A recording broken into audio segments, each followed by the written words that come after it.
Good evening. I am making this broadcast from my living room, and I hope that the sound is normal. I've had some problem with garbled sound. Some of you have noticed this. I'm going to talk about in this first section, I'm going to talk about the ESL Pullout, Push-In, and the ESL Class Period. It's on the first page of your presentation. I'll see if this sound system is acceptable.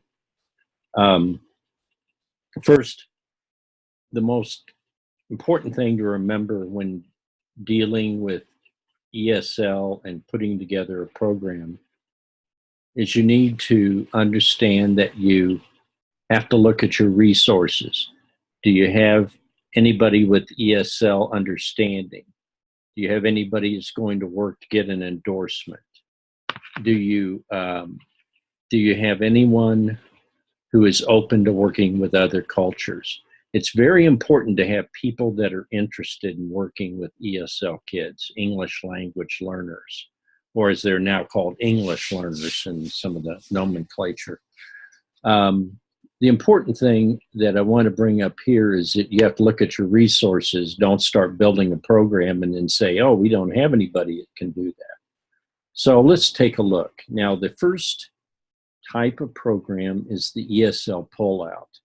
This is probably the most primitive or most used program. It's when you have someone come and get the student, take them out of a couple of regular classes, and work with them independently. It's almost like tutoring. I think it's very similar to kind of when kids go for extra work on math or reading assistance with the title class. ESL Pullout is very common.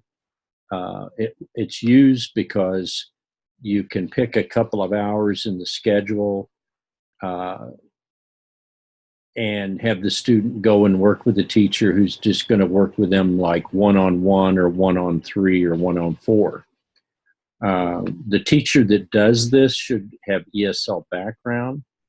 The teacher should have an endorsement or working toward one. The teacher definitely should be someone who's very empathetic to them, is focused on the whole person, not just the academics, but also on making sure the student understands and that she can talk to or he can talk to the parents of the student. This is a very important position. Things that can go wrong with the ESL Pullout. When people think it's going to solve the problem and they don't do assessments or they don't really know if they're making any progress or not, that's a big issue. The ESL teacher has to have an organized curriculum. For example, maybe they're going to work on taking notes during class or even basic things such as school language. Everything as simple as, sometimes newcomer programs do this, but if you don't have a newcomer, you just have Pullout. The teacher may work with the students to get them acclimated to what's going on in the school. And where do they go if they're sick and, things like that. Who can help them? So there's anything that could go wrong, the ESL teacher will probably encounter that, okay? What is the goal of the Pullout? Well, they all say fluent proficiency on here, but that's really not going to happen with Pullout. Pullout could be seen as a Band-Aid, or it could be seen as very effective tutoring time. The biggest question about the Pullout is, what do you do with the kids? What are they missing when you pull them out? For example, when you have a Pullout situation and you have a very small ESL program, you want your English language learners to have as much access to social and conversational English as possible. Therefore, I think they should go to PE classes, they should go to art classes. They should not be denied, when I said PE, they should not be denied recess. Don't ever take away recess from children. You want to have a positive school experience, not keep them on worksheets all day. And speaking of worksheets, don't. They should be a small part of what you do with the students.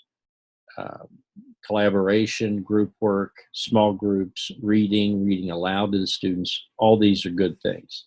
It's not so different from being an elementary teacher and what's good for students, because elementary teachers are language teachers by the very nature.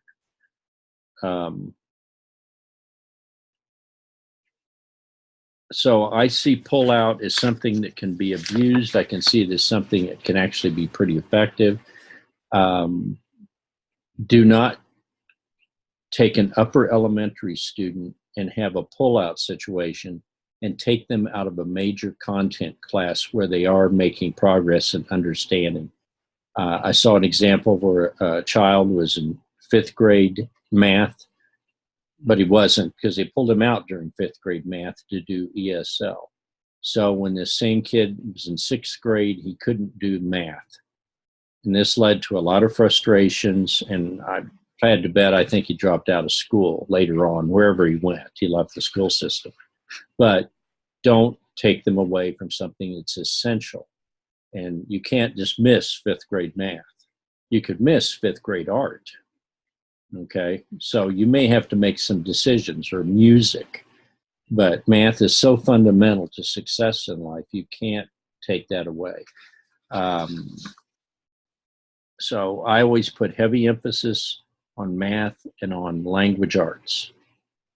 And so I would not pull a kid out of a regular language arts class unless the pullout teacher is doing very substantial curriculum that's going to fill in some of that.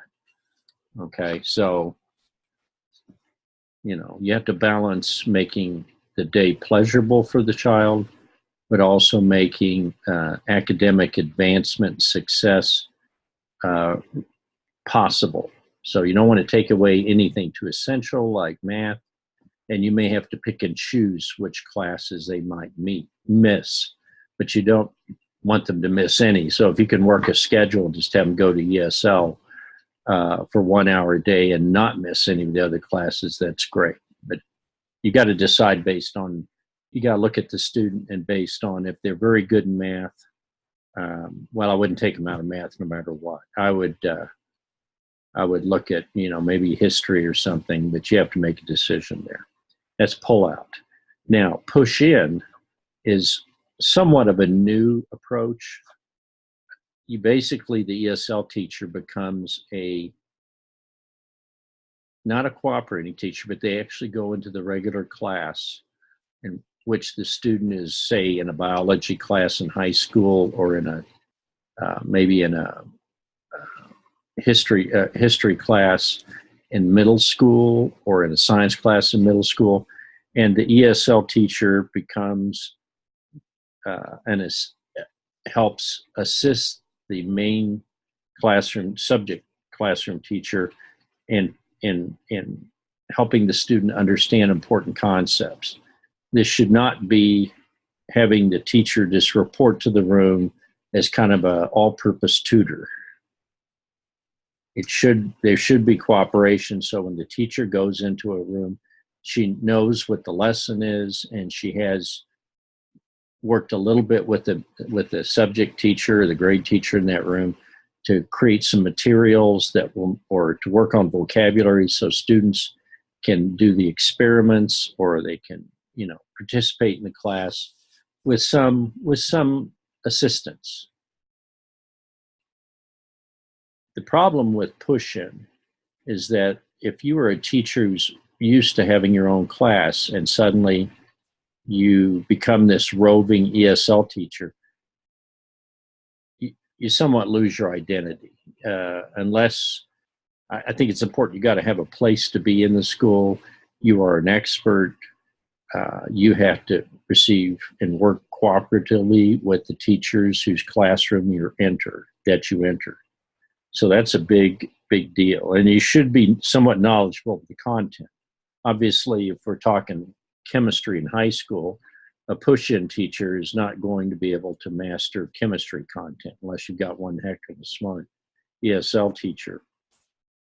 So the content has to be fairly freshman level, maybe not a lot more than that. Depends on the class.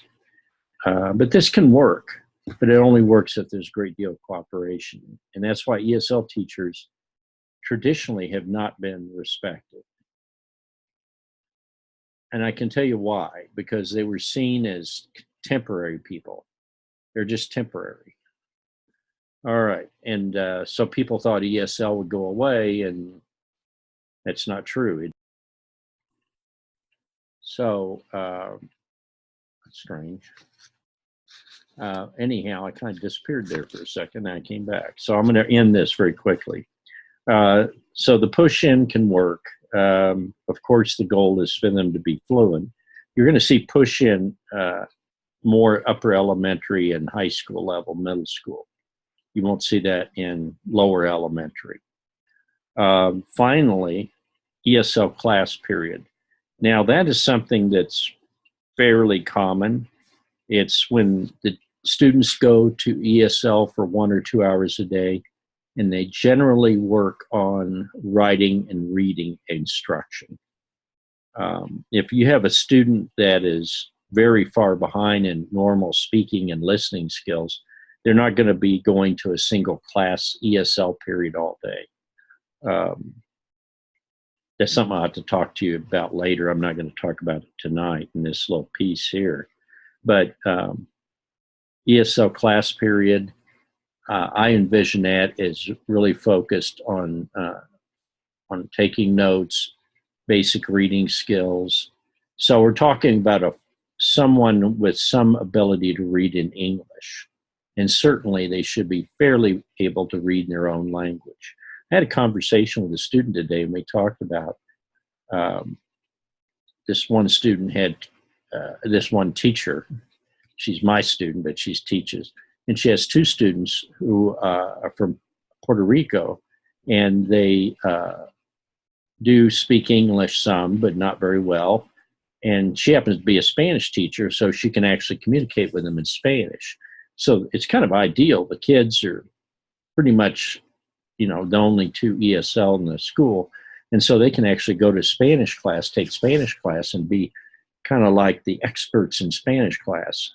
And they will, because of the circumstances, they will learn spoken reading and writing in English, and particularly speaking and listening in English, because they're going to have massive exposure to English. There's not a large population there.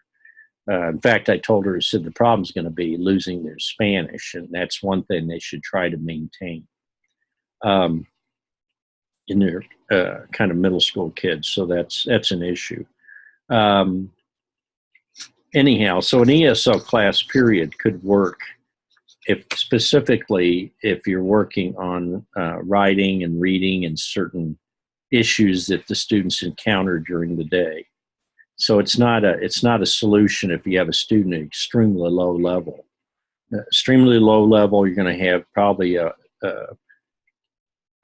ESL. If they're middle school or higher, you're probably going to have an extended ESL class period or a content sheltered workshop. And I'll talk about that in the next video. I hope this isn't garbled, but we'll see.